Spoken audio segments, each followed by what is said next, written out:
একটা নতুন এবং একটু ডিফারেন্ট একটা স্মার্ট ওয়াচ নিয়ে কথা বলবো আজকে। আপনাদেরকে যদি প্রোডাক্টটা আমি আনবক্সিং করে দেখাই সেক্ষেত্রে আপনারা আরেকটু ক্লিয়ার হবেন। এটার সাথে প্রথমত পাচ্ছেন একটা ম্যানুয়াল বুক, একটা ওয়্যারলেস চার্জার এবং একটা ওয়াচ, সেই সাথে 4টা বেল্ট। ব্ল্যাক কালার আছে 2টা, একটা গ্রে কালার। আর অনেক সময় আপুরা ইউজ করার জন্য নিতে চায়, তাদের জন্য পিঙ্ক কালার। এখন আসেন স্মার্ট ওয়াচটাতে যদি আমি আসি, যে T20 Ultra 2 smart watch.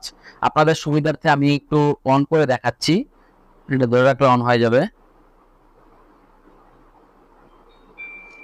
Town হুইলটা ঘুরাইলে অনেকগুলো আপনি ওয়াচ ডিসপ্লে দেখতে পারবেন। এটা ক্রাউন হুইলটা ঘুরাইলে এক এক করে অনেকগুলো ওয়াচ ডিসপ্লে আপনি পাবেন। এছাড়াও আপনাদের পছন্দ মতো যত রকম ওয়ালপেপার যত খুশি আপনারা ইউজ করতে পারবেন। এইটার ডিসপ্লে হচ্ছে 2.19 ইঞ্চি এবং এইটার সবচেয়ে মজার বিষয় হচ্ছে এটার